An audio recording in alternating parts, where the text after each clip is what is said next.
దేవుడు జనపడాన్ని తప్పించాడు. మనం నాణానికి మహా గొలుసు వలె మనం చూస్తున్నాం. దేవుడు ఏం చేస్తున్నాడు, ఎప్పుడు చేస్తున్నాడు, ఎప్పుడు చేస్తున్నాడు, రాజులను 4వ అధ్యాయంలో ఎంత దగ్గర ఆయన చేపట్టుకుని ఏం చేస్తున్నాడు అంటే ధైర్యం. మరి పరిస్థితులను స్వాధీనం చేసుకునే దేవుడు మాత్రంలో మానవుడు ఏమి మనం చూస్తున్నాం.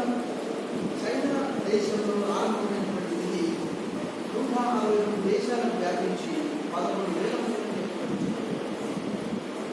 మరి వార్తాపత్రికలు చదివిన ప్రకారం చైనాలో ఒక 3,500 మంది, ఇటలీలో 4,000 మంది. ఎందుకు ఇలాంటి తెగుళ్ళు వస్తున్నాయి? చరిత్రలో వైద్యులు, కరువులు, తెగుళ్ళు, వరదలు అనేకమైనటువంటి కలిగినట్టు మనం చూసి దేవుని యొక్క సైన్యం అంతా మనం చూసినప్పుడు ఇవే విడుదల ఇలాంటివి. మరి మానవులుగా మనం చేయవలసింది ఒకటి ఏంటంటే, మానవులకు అతీతమైనటువంటిది దేవుడు అబ్రహాముకు సారాకు కనిపించినప్పుడు అన్నాడు, యెహోవాకు అసాధ్యమైంది ఏదైనా ఉందా? ఆదికాండం 18:22 కాదు, నేను సర్వ శరీరం దేవుడు నాకు అసాధ్యమైంది ఏదైనా ఉందా? మనం చేయవలసింది ఏంటంటే, మనం ఆకాశంగా ఎక్కలేదు, కానీ ఆకాశంలో ఉన్నటువంటి దేవుడికి మనం మనసు కలిగించాలంటే ఒకటి ఏంటంటే ప్రార్థన చేయాలి.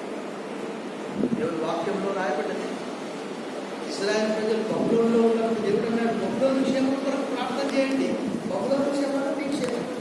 మనం భారతదేశంలో ఉన్నాం కాబట్టి, ఆంధ్రప్రదేశ్ రాష్ట్రంలో ఉన్నాం కాబట్టి మనం భారతదేశ క్షేమం, ఆంధ్రప్రదేశ్ రాష్ట్ర క్షేమం, ప్రపంచ క్షేమం కనుక మన తిరుమల ఒక ఆయన సార్ మీ వయసులో మంచిది ఏంటంటే మీరు అందరి కొరకు ప్రార్థన చేస్తారు. కాబట్టి మరి నెమ్మదిగా సుఖంగా బ్రతకడానికి ఇలాంటివన్నీ కూడా అంటే దేవుడికి అసాధ్యమైన ఏది లేదు. పాత నిబంధనల దేశాలన్నింటి కింద దేవుడు గడగడ గడగడ ఉడికించాడు. ప్రతి దేశాన్ని కూడా తీర్చబడ్డది. కొన్ని దేశాలు కలవరమైపోయాయి. సో మనం చేయవలసింది ఏంటంటే, మన ఆత్మ ప్రార్థనలు, మన వ్యక్తిగత ప్రార్థనలు, మన కుటుంబ ప్రార్థనలు, మన సంఘ ప్రార్థనలు, మన దేశ ఉదాహరణ మనం అనుకున్నాం. అందరికీ మన సువార్త ఎవరికి చెప్పాలి?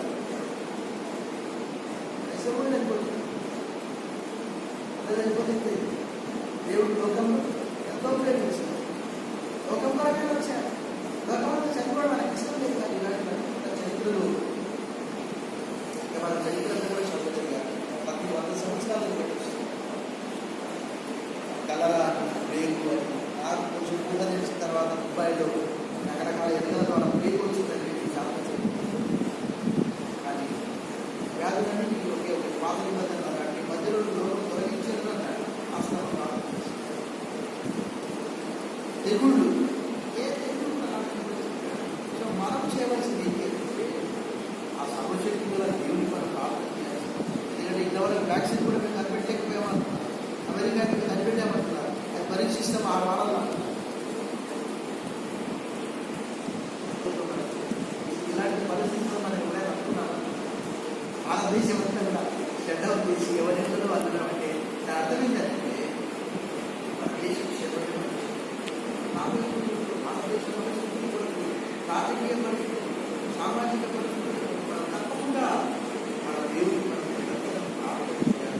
రైతులు చూస్తే చాలా మంది భక్తులు పౌరంగాన్ని కూడా నిరంతరం దేవుడి దగ్గర ఒక వ్యక్తి పోరాడుతున్నాడని చెప్పాడు. పరిస్థితి ప్రశ్న 3వ అధ్యాయంలో మాట దగ్గర నాకు అనిపిస్తుంది. మరి ఎంత ప్రార్థన చేస్తున్నారని మనకి భక్తులు పౌరంటారు. చెప్తూ 4వ అధ్యాయంలో 12వ వచనంలో ఇలా చెప్తున్నాడు,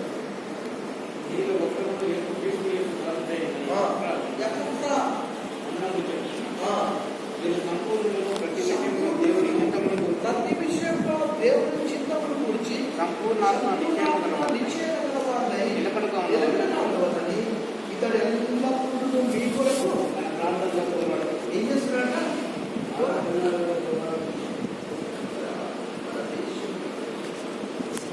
చాలా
ద్వితీయోపదేశకాండం 2వ అధ్యాయంలో శత్రువులు మీ అందరికీ ఒక దారిలో వచ్చి 7 దారులను వెళ్ళిపోతారు.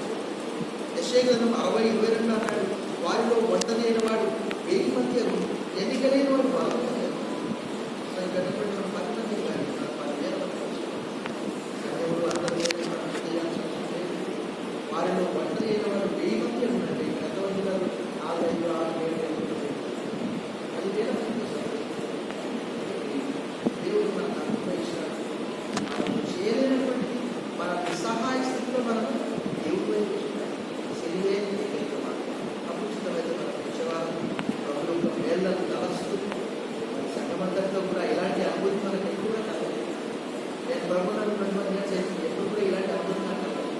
ట్రైన్లో వెళ్ళినా మేము కూడా అక్కడ ఆరాధించేవారు ఆదివారం. కానీ ప్రజల క్షేమం కొరకే ప్రభుత్వం వారంటే ఎవరు కాదు. దేవుని వాక్యం రోమపత్రికలో 13వ అధ్యాయం రాయబడిందంటే నీకు మేలు కలుగుటకై అధికారం దేవుని పరిచారం. సో వాళ్ళ యొక్క మాట